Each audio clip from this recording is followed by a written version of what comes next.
Good morning.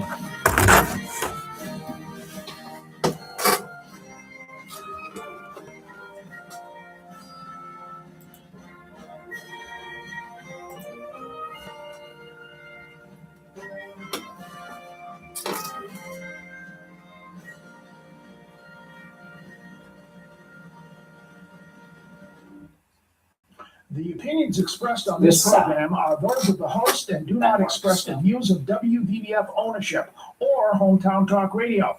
Content aired on all programs are those of the host and their guests. Yeah, it's this side that works. The other side does not. Hey, Joey, what's Something happening? going on with that other button.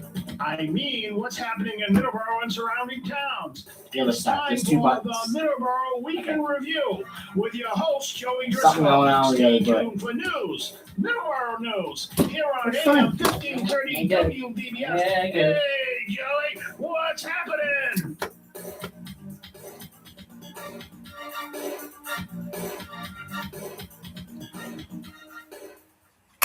And good morning, everybody, and welcome to Middleboro in Review. I am Joey Driscoll. Today, I think it'll just be me for the majority or all of the show today.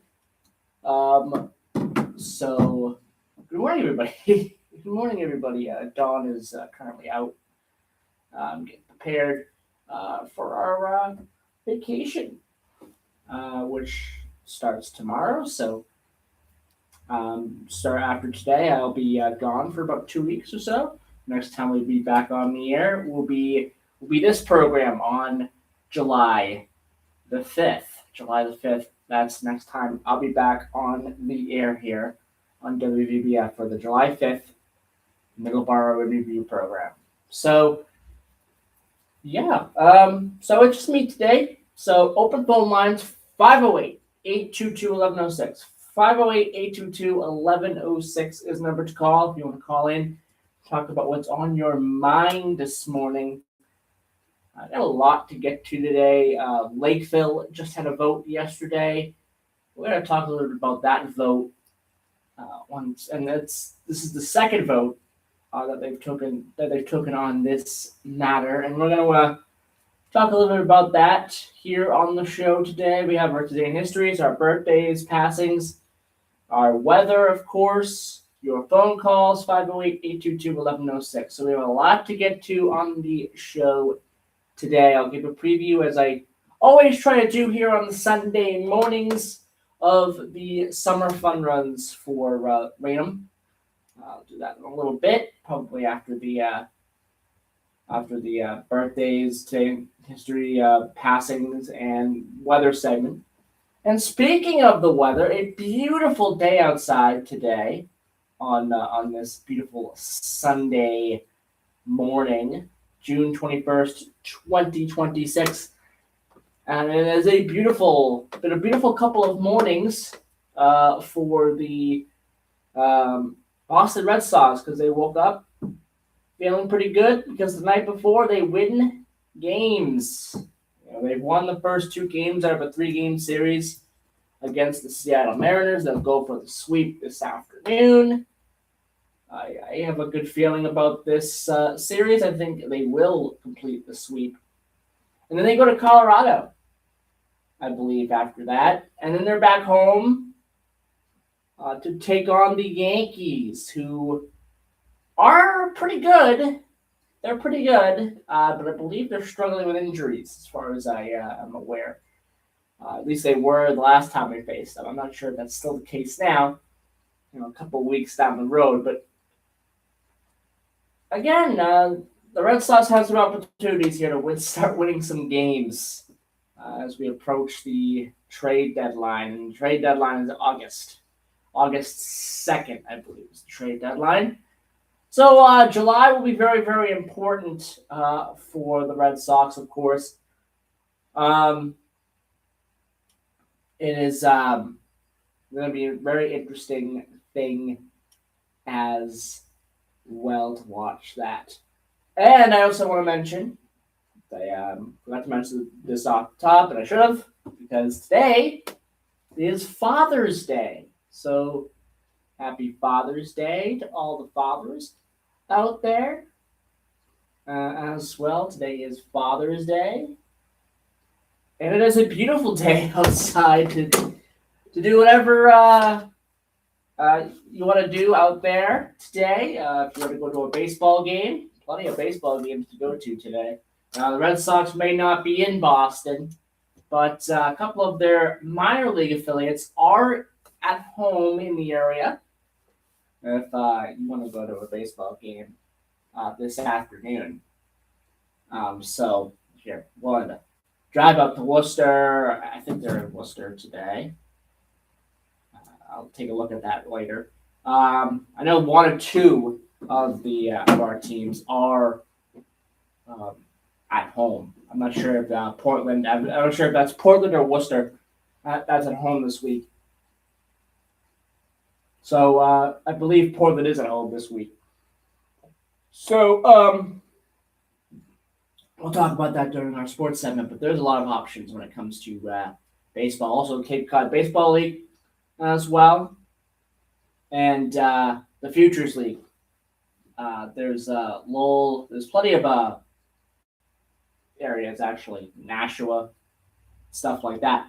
So yeah, plenty of options for baseball if you want to go out to a baseball game today for Father's Day. But yeah, happy Father's Day to all the fathers out there. So I just wanted to mention that as well. But yeah, during our sports segment, we'll talk about the Boston Red Sox, kind of break down what I think will happen in July. Obviously, what happened in June last year did not happen this year, which is unfortunate. They didn't go on a run. We'll see what happens in July. As of right now, I think they're probably still sellers at the deadline, which that's not going to feel good for a lot of fans because it means a lot of big names could be out of here, unfortunately. But we'll talk about that during our sports segment. Now, again, open phone lines today, 508-822-1106. Let's go over our weather. 63 degrees and sunny, as I mentioned, here in Taunton at our Hong Kong City Studios on Broadway here in Taunton. A high of 80 today with a low of 54 this evening. Sunny skies throughout the day today.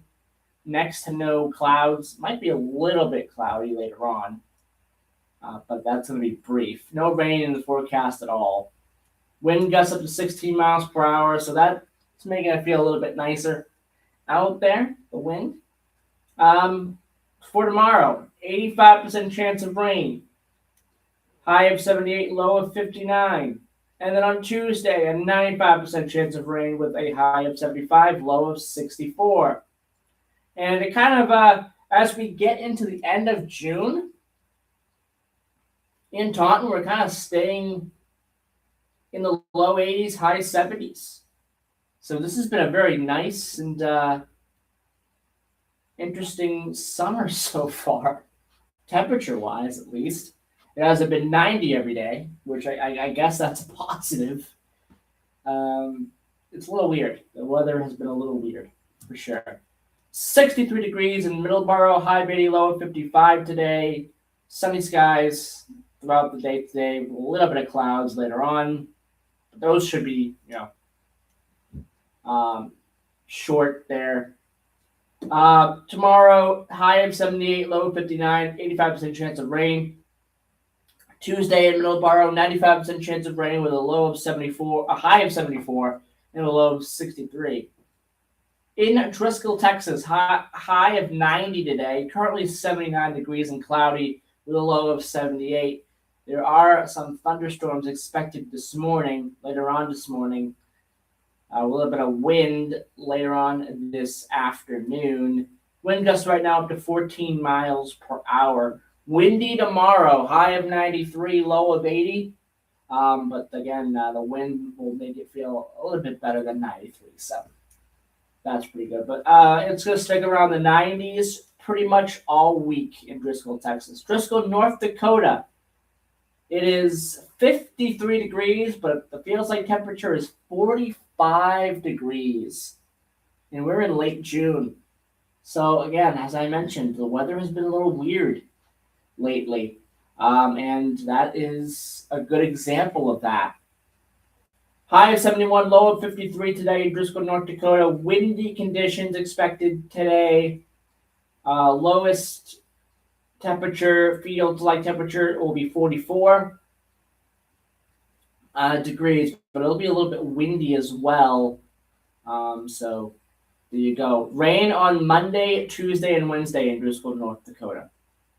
And in Holiday, Florida, finally in Holiday, Florida, high of 89 today with a low of 77. Currently 78 degrees, mostly sunny skies. It's going to be really not mostly sunny skies. It's clear skies, looks like from what the weather is telling me here. No rain in the forecast at all, which is great. No rain in the forecast for the first part of the week either. That's pretty good as well. Light winds as well, which makes it feel a little bit cooler out there.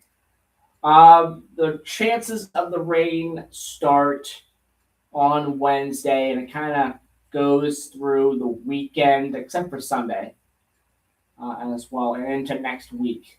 So, yeah, might be contending with some rain while we're down there, unfortunately. Hopefully, it won't be too much. Hopefully, it's light showers and stuff like that. But 90 degrees pretty much throughout the entire week in Holiday, Florida. So that is your weather. Now we go over to our Today in History. Today is June 21st, 2026. June 21st, 1768. James Otis Jr. offends the king and parliament in a speech to the Massachusetts General Court. 1788. New Hampshire becomes the 9th state to ratify the Constitution of the United States. I was watching a video recently about the Constitution of the United States and about Rhode Island. Rhode Island being one of the last states to really ratify that document. They kind of had some issues that they had to work out with the United States, and very interesting story. Very interesting story. Check out that the Rhode Island and U.S. Constitution story there, because it's a very interesting one for sure. 1898, the United States captures Guam from Spain.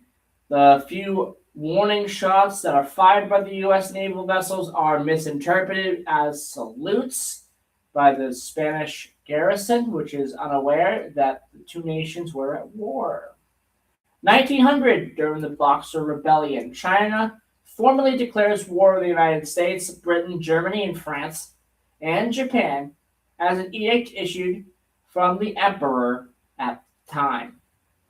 1942, World War II. Tobruk falls to Italian and German forces. 33,000 Allied troops are taken prisoner. On this day in 1942, during World War II, a Japanese submarine surfaces near the Columbia River in Oregon, firing 17 shells at Fort Stevens in the one of only a handful of attacks by Japan against the United States mainland. And there were some, on the other coast, U-boat battles as well on the other coast. A few of those as well. And Greenland was also a big factor in the war as well when it comes to weather radar stations. So there was some action happening there during the war on the North American continent, or near the North American continent as well. 1963, Cardinal Giovanni Battista Montini is elected Pope Paul VI. 1970, Penn Central declares Section 77 bankruptcy in what was the largest U.S. corporate bankruptcy to date. 1982, John Hinckley is found not guilty by reason of insanity for the attempted assassination of U.S. President Ronald Reagan. Birthdays on this day: 1639, Increase Mather, an American minister and author. 1736, Enoch Poor, an American general. 1759, Alexander J. Dallas, an American lawyer, a politician. He was also the 6th United States Secretary of the Treasury. 1774, Daniel D. Tompkins, an American lawyer, politician, also the 6th Vice President of the United States there as well. 1931, Margaret Heckler, an American journalist, lawyer, and politician, the 15th United States Secretary of Health and Human Services. Born on this day in 1950, Joey Kramer, American rock drummer of Aerosmith and also a songwriter. 1951, Niels Lofgren. Born on this day in 1951. And passing away on this day, first in 2001, Carol O'Connor, American actor and producer. Passing away on this day, Jared C. Monty. We're going to talk about him really quickly here a little bit more. Jared C. Monty, soldier in the United States Army, who received the United States military's highest decoration for valor and Medal of Honor for his actions in the War of Afghanistan. He was deployed with his unit when they were attacked by a group of enemy insurgents.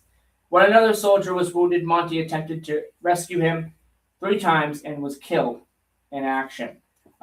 President Barack Obama signed the authorization for Monty to receive the Medal of Honor. And the Medal of Honor was presented to his family in a ceremony, the president's first in the White House in 2009. Monty was the 6th person from the wars of Iraq and Afghanistan to be awarded the Medal of Honor. So he was killed on this day on June the 21st, 2006. Jared C. Monty. Also, he was local as well. He was born in Abington, Massachusetts. Wanted to quickly mention that as well. Passing away this day in 2007, Bob Evans, American businessman, founded Bob Evans Restaurants. So there you go. There is your Today in History birthdays and passings on this day.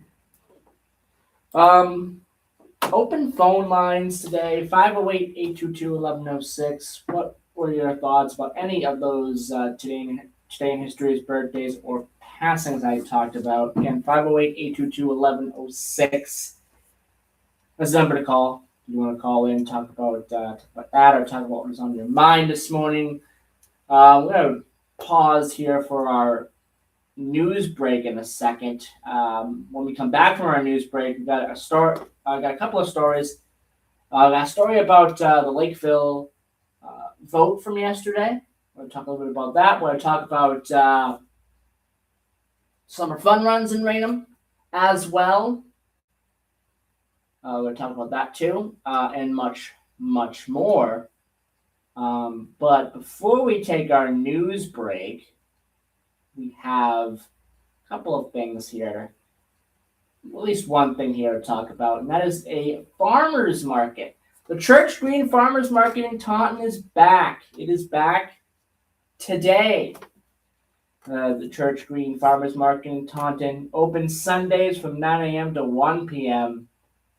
And again, that starts today and will continue through the end of October. November 1st is the last one. They accept SNAP, HIP, and senior and WIC coupons, accepting new vendors for this season as well. If you have any questions, you can email cgfmmanager@firstparishtaunton.org. So there you go. There. So yeah, we talk about it all the time. Farmers markets are extremely important to this area. Massachusetts does a really good job promoting the farmers markets as well. There are a lot of farmers markets across the state, and best thing about it is it's year round as well. So you get your winter farmers markets, you get your spring ones, you get your summer ones, you get your fall ones. It's year round, so that's another good thing about it as well. So wanted to definitely talk about that because it starts today. All right, we're gonna take our news break. When we come back, we will have. We'll start off the half hour by talking about the summer fun runs in Raynham. And if you have any phone calls, if you have any questions for me, 508-822-1106. During the next half hour as well, we'll talk about our sports as well. Give a little bit of an update on the World Cup because I haven't talked about the World Cup that much. I haven't really been watching the World Cup too much at all. I watch it a little bit here and there, a couple minutes here and there. But there have been some interesting results that I'll kind of break down and talk about too. But if you have any questions or any thing you want to talk about, 508-822-1106 number. We'll be right back.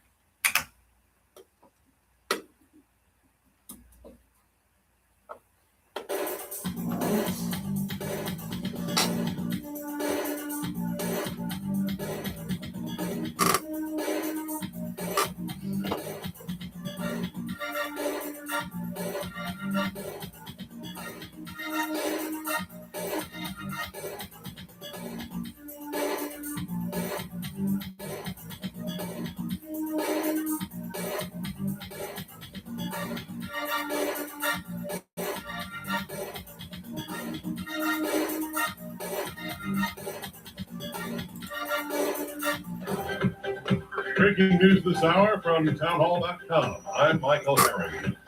U.S. and Iranian negotiators in Switzerland this morning for talks to work on key details of their interim agreement to end the Iran war. A team led by Vice President J.D. Vance will meet Iranian negotiators, including the Iranian parliamentary speaker and the foreign minister. Officials from Pakistan and Qatar are serving as mediators. The Trump administration is intensifying its crackdown on Antifa, renewing its designation of the group as a domestic terrorist organization. Here's correspondent Ken Lorman. The Justice Department has charged 15 alleged Antifa members in Minnesota, accusing them of coordinating violent attacks on ICE agents and facilities. Officials say similar cases have led to arrests, convictions, and charges across several states, including Oregon, Texas, and California. The White House says it will use the full force of federal law to disrupt and prosecute organized violent networks. Ken Lorman reporting. Measles is on the march in Utah. We get more on that from correspondent Bob Agnew. Utah spent the past year fighting measles outbreaks in almost every county, and experts say there's no clear end in sight. Health officials worry measles cases will rise again when school starts and cold weather kicks in. International health experts are set to gather in November to determine whether the U.S. and Mexico will both keep their measles-free designations. Canada lost its last year. Bob Agnew reporting. A large fire has almost completely destroyed a luxury resort in the Dominican Republic, forcing the evacuation of almost 1,700 tourists. Local media report an Italian tourist has died in the blaze and several others have required medical attention. The Viva Dominicus Beach by Wyndham Resort is located in Bayahibe, a popular destination for U.S. and international visitors. More on these stories at townhall.com. Life liberty, and the pursuit of happiness. Larry Elder here. These words weren't written for history books. They were written for you. But it's hard to pursue happiness when pain is part of everyday life. Relief Factor was created to help people address inflammation, one of the most common causes of ongoing aches and pains from aging, overexertion, and just good old daily living. It's a 100% drug-free, research-based formula that works through multiple metabolic pathways to support comfort and mobility. No prescription, no masking symptoms, just real relief so you can keep moving forward. I take Relief Factor every single day. I've done so for years. I don't want my pain to come back. As America celebrates 250 years of independence, give yourself the chance to reclaim yours. To commemorate, we're offering a special patriotic price, just $17.76, so you can pursue your happiness being pain-free. Your $17.76 3-week quick start is ready for you. Relief Factor, because freedom just feels better without pain. Visit relieffactor.com. That's relieffactor.com, or call 800-4-RELIEF, 800-4-RELIEF. British Prime Minister Keir Starmer is facing a crucial decision: step down or fight a leadership change from Labour Party rival Andy Burnham. Starmer has vowed to stay, but pressure is mounting as colleagues believe his time is up. Expectations are growing that he will announce a timetable for his resignation as soon as tomorrow. Burnham, recently elected as a lawmaker, is now in a position to challenge Starmer. This content has been building due to Starmer's struggles with economic growth and with public services. Business Secretary Peter Kyle and Starmer says Starmer is reflecting on his political situation this weekend. Colombia faces a tight runoff election today between a progressive and a conservative outsider. Businessman Abelardo de la Espriella and lawmaker Ivan Cepeda will vie for the presidency. Both candidates aim to address the country's tenuous security as well as social and financial challenges. The first man proposes a tough approach to violence. News and analysis at townhall.com. Kansas City, Missouri plans to boost security by installing facial recognition cameras on all of its city buses. However, the rollout has been delayed by technical and financial issues.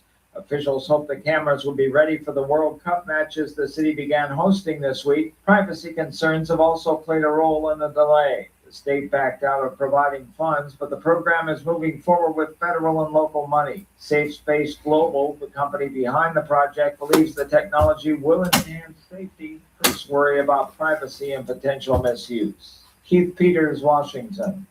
James Burrows, the director behind iconic TV comedies such as Cheers, Taxi, Friends, and Will and Grace, has passed away. He was 85 years old. Burrows directed over 1,000 TV episodes in his career, including several of Friends.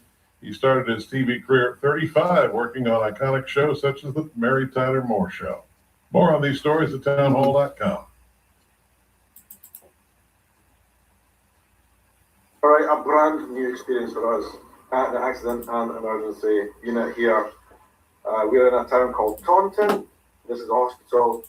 And I thought I would just make this little video to share the experience because it was utterly phenomenal. Now, I'm fine. It's not me. It was my wife. She has got a minor case of food poisoning, but she's a lot better now, having spent the last 6 hours in this place. She got all like the drips and stuff and rehydrated, and she's feeling a lot better. Now, it's not the first time she's had food poisoning. It will not be the last. And I want to say it was a tremendous experience. The staff in this place were phenomenal, so nice and kind to us, and so interested in our story and what we're doing here for the World Cup. They even gave us candies to try for our adventures, like American candies. They were just so kind in there. We had a really fantastic 10 out of 10 experience in a hospital. I'm reviewing an American hospital because it was just so good.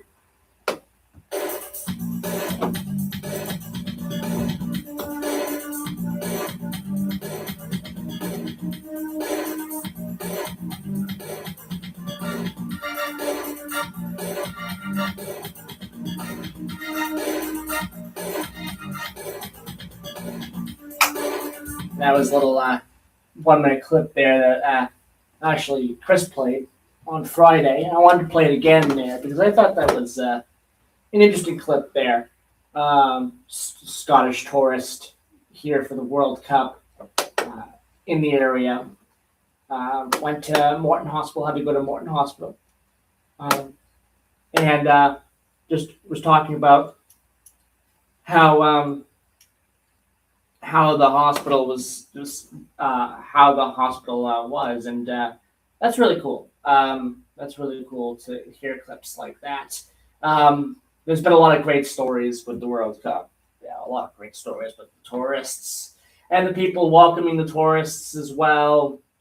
A lot of great stories with that. So I wanted to share that there here to begin the second half of the hour. So there you go. Let's start off with talking a little bit about the summer fun runs in Raynham. Tomorrow will be another summer fun run. It looks like I think the weather is going to be pretty nice. I don't know if I don't think it's going to rain, as far as I can remember by my weather forecast a half hour ago. It's going to be pretty nice. So there you go. It should be a pretty nice evening to do run in Raynham for the summer fun run. Easy, friendly course through residential neighborhoods and open county roads. Perfect for beginning and intermediate runners who are just starting their running life. Sign up and parking at the Park and Rec office, which is at 2258 King Phillip Street, which is a few yards off of Route 104. That's South Main Street near the Taunton-Raynham line, Route 44. Weekly entry is $2. Cash only, no checks, no credit cards. Sign up once the first time. After that, you can just toss another $2 into a can every time you come to the next summer fun run. Use the same bib that you got the first time you signed up as well. Registration begins at 6 tomorrow evening. Race starts at 6:30 p.m. tomorrow evening. Starting line is a short walk from the sign up and parking on South Main Street near the corner of King Phillip and South Main. Finish line is back where you started. There will be water and sports drinks there waiting for you, Gatorade, stuff like that. There's a sidewalk and a bike lane for mile 1, South Main Street. Sidewalk and running lane after that. North Main Street, One Hill, which is on Gardner Street, and from mile 2 leading up to the top of the hill on to King Phillip Street. Last leg is along the farmland and athletic fields. This is sponsored and organized by the Colonial Road Runners Club. No, you don't have to be a member to join as well. You don't have to be a member to run the run as well. And one last thing as well. It's a fun run, not a tryout for the Olympics. All abilities are welcome. Beginners, walkers, moms and dads with strollers, a few fast rabbits, and a lot of joggers. So there you go. We have a phone call, and I'm going to say good morning. I believe Jim is on the line. Good morning, Jim. Well, good morning, Joe.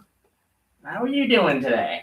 Well, are you getting on a choo-choo train tomorrow and going for a ride? Actually, we're going to be driving down to Florida. No, say it ain't so. We're going to be driving down to Florida, plus taking some ferries. So it's not all driving. There'll be some ferries in there. It'll be pretty nice. It's going to be pretty nice starting tomorrow morning. So it's exciting.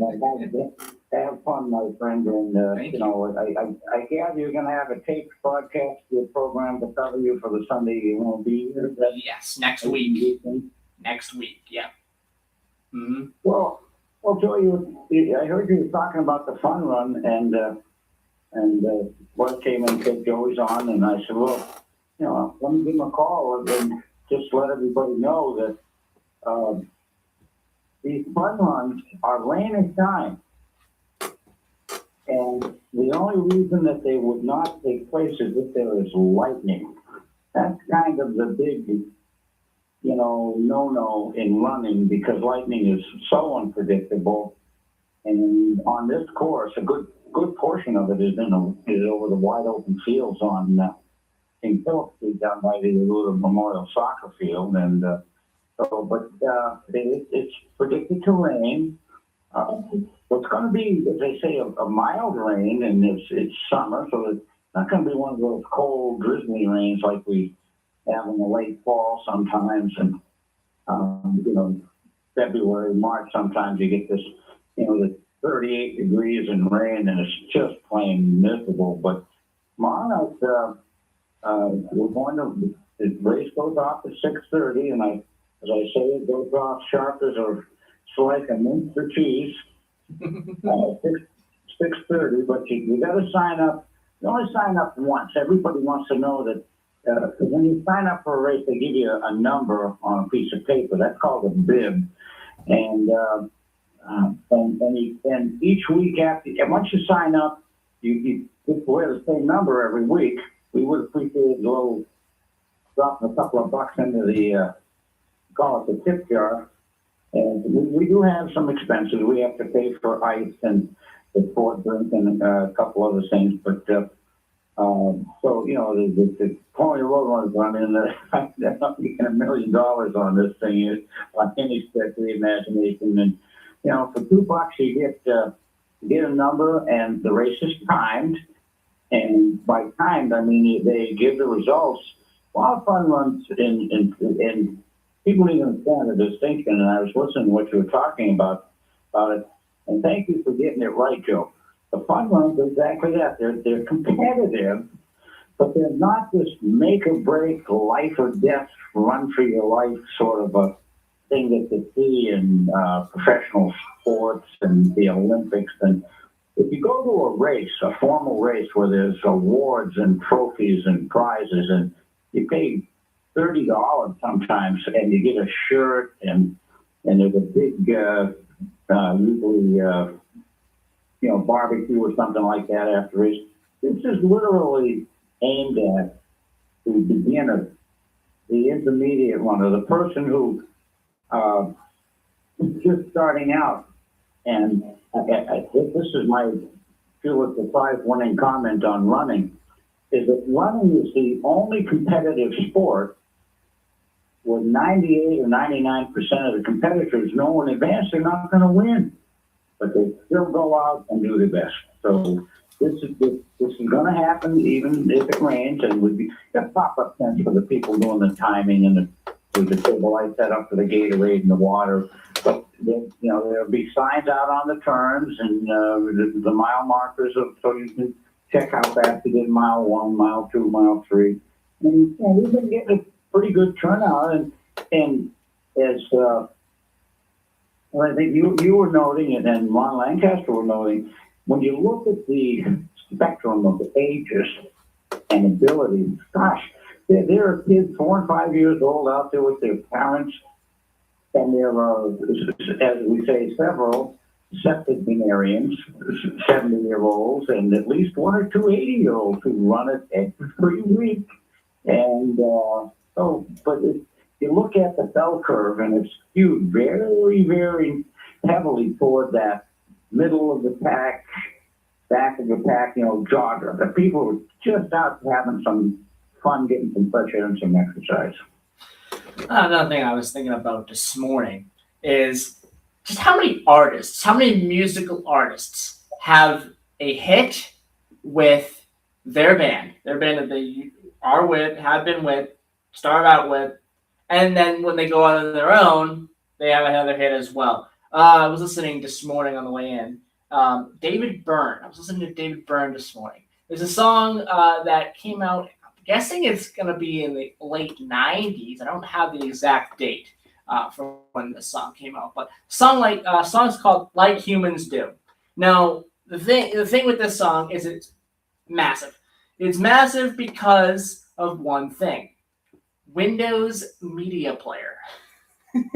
Windows Media Player was a big thing, in the early 2000s, and that song was incorporated into that. I think it was available as, a song that you could play, and you could see all the interesting visuals that Windows I know had. exactly the one you mean, Joe. And that's David Byrne's solo. Yes, that's David Byrne's solo, and we all know Talking Heads. A lot of hits there with Talking Heads. Another example is the Beatles, of course. All those guys, they had hits as in their solo careers. But what do you think about that? What are your thoughts on that? Like when it comes to bands and when they break up or they take a hiatus for a while. Then some members come in with really good songs, and even those become hits. Well, the Eagles, certainly Don Henley, Don Fetter, and by all of this, Timothy Schmidt had a very successful solo career, with some of when you go off solo, you know who wrote which song. You don't always know that in the band context, but interestingly enough, you mentioned Nils Lofgren, his birthday. He happens to be one of my guitar heroes. He is a black belt karate he was on the Olympic trials for the gymnastics team, and he is known to do backflips and somersaults on stage while he's playing. And he finished off his career. He had a number of solo hits and kind of introduced a folk rock genre sort of a style with acoustic guitars playing underneath a pretty wild lead guitar. But he ended up being the lead guitar player for a little group called Bruce Springsteen and the E Street Band. Yes, and Bruce had a lot of hits. He's a noted guy, and the bands break up for a lot of reasons, and usually money is the biggest one. But bands are like, I tell people, because I've played in a number of bands, being in a band is like being married to 4 people at the same time. When it's good times 4. But when it's bad times 4. And there are peaks and valleys in the life of any band, and sometimes they work it out. But ultimately, the Beatles are the best example. They started out as 4 kids from a working, middle class, they call it working class. We call it middle class families. They didn't have money but they weren't poor more than on the streets, Oliver Twist or something. But when they got together, it was all about trying to, keep up with the big names of the day and play the hits. Gene Vincent, the Everly Brothers. But as they grew musically, they didn't always go in the same direction. And that's happened in more bands than even several bands I've been in. The band would start out one band started out as a wedding band. All we did is played, standards and functions. But slowly but surely, each one of us wanted to do different songs and different types. And you do a song to accommodate your fellow bandmates, but you only did it because you had to. You didn't do it because you liked it. Yeah, and that's something that I realized. I did not know this for a while. I didn't know this until quite recently. But Steve Howe, in the early 90s, Yes was broken up, I think, at this point. Early 90s. Yes wasn't playing in the early 90s. Steve Howe went to the studio with Queen, and he did one song on the Innuendo album, which I did not realize at all until just quite recently, and it's a pretty good one. So yeah, I mean, a lot of those members of Yes, they wanted to do a lot of interesting things as well. I want to get your thoughts on one other thing here before we let you go. And I mentioned this at the beginning of the show today. Lakeville went to the polls yesterday again for the second vote of the Old Colony Regional Vocational Technical High School building project. And it was denied again, 903 to 680 was the final vote. 903 no's, 680 yeses. There was initial denial in November. The proposed project, it costs $288 million. That's the project. Updates to the new thing would include that would be able to construct a new building there. That's the cost there. Increased space would also allow for the school to offer several new programs if they have a new school as well. And the old school apparently has some issues. I haven't looked at the old school. I don't know what issues they are. But the project will receive $129 million in grant funding from the state and an additional $11 million in incentives. Remaining $148 million would be shared between the 5-member towns: Lakeville, Rochester, Carver, Acushnet, and Apponequet. Lakeville estimated to pay around $39 million if they were to accept it, which again they did not. They didn't in November. They didn't yesterday. What are your thoughts on that, Jim? Well, let me just say this about that, Joe, because Manningham and Taunton are in the Bristol Plymouth Regional Vocational School District. And there was a proposal to build a new Bristol Plymouth. And when you vote as a district, like say for Congress, for the state rep, or for state senate, well, you can win one town 5-1, but lose the other ones 6-1, and not win the election, but you won a certain town, or vice versa. You lost one town, but the other one went for you, so you win the election. Vocational and regional high schools are the same sort of animal, number one. And Rainham voted against a debt exclusion to pay its share of the Bristol Plymouth project. Now, Rainham had also voted against the project when it was on the ballot district-wide, okay? Mm-hmm. And so, but Rainham, a deal's a deal. You join a club, here's the dues. You got to pay.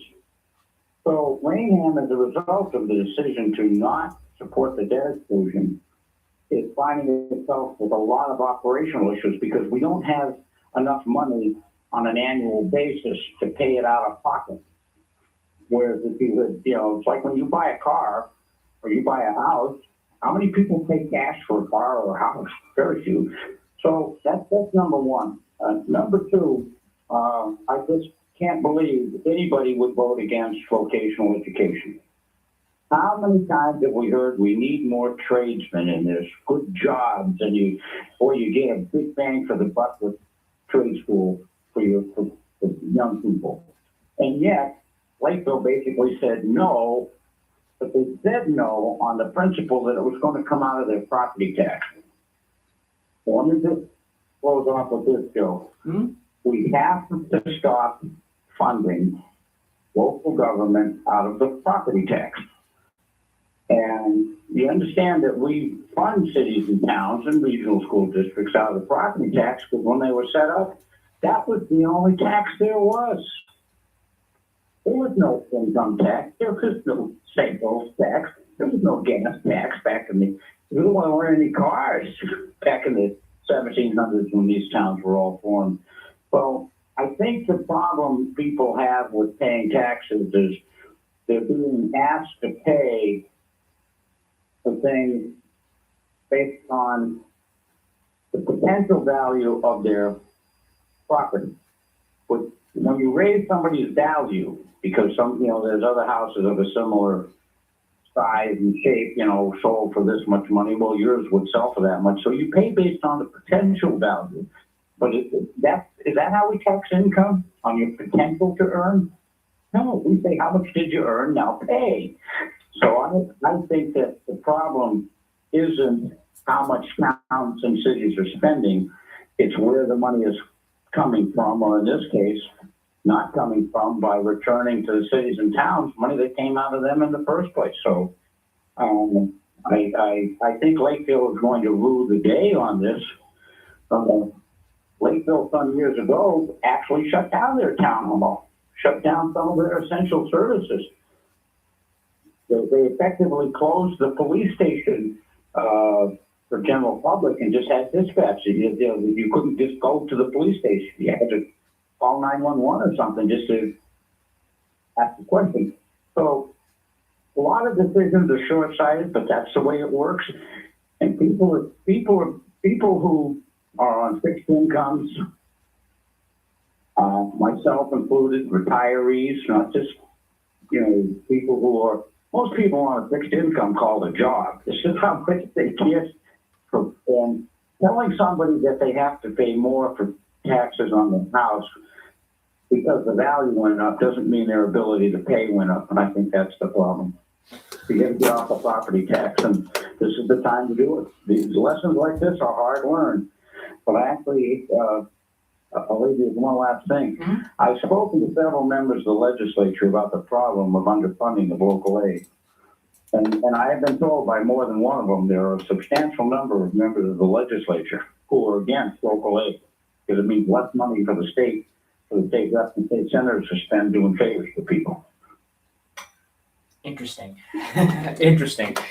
Well, thank you, Jim, for calling in once again, and have a great rest of your Sunday. And you enjoy vacation until Don. Hey, Don, let the poor kid have some fun once in a while, will you? Thank you so much, Jim. See you, Joe. Yep, bye. That's Jim DuPont there giving us a call for a couple minutes talking about a whole myriad of things today. 7:58 a.m. Real quick update on the World Cup. The U.S. is on to the knockout stage, so that's good. I believe they have one more match here in the group stage. Regardless of that, I believe that it's going to be coming up on Thursday, as far as I know here. So the U.S. will have one more match in the group stage. They've already moved on. So that is good for the U.S. There are some very interesting things to keep an eye on. How does Scotland do in their third match?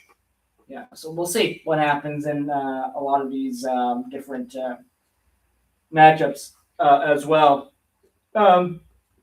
Red Sox. That is interesting. The Red Sox off to a pretty good start here on the road trip. Back-to-back victories over the fading Seattle Mariners. Yes, and I'm going to say fading. They are at 500 right now. I thought they were a little bit better than the record shows. I thought they were better than that, but I think the problem with Seattle, I think they're dealing with injuries.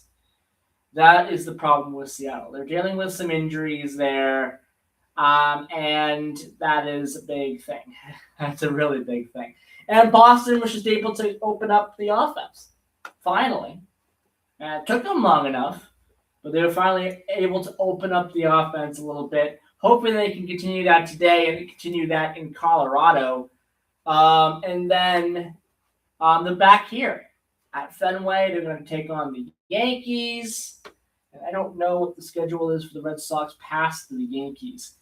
But we'll talk about that later on as well. Well, it is 8 o'clock. I will be back again, like I said, July 5th for the next edition of Middleboro in Review. Bye-bye, everybody.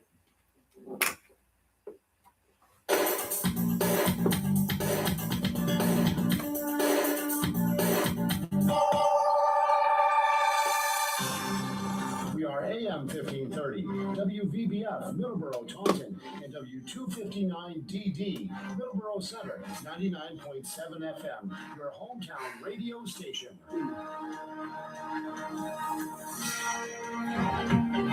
Breaking news this hour from townhall.com. I'm Michael Herring. U.S. and negotiators in Switzerland this morning for talks to work on key details of their interim agreement to end the Iran war.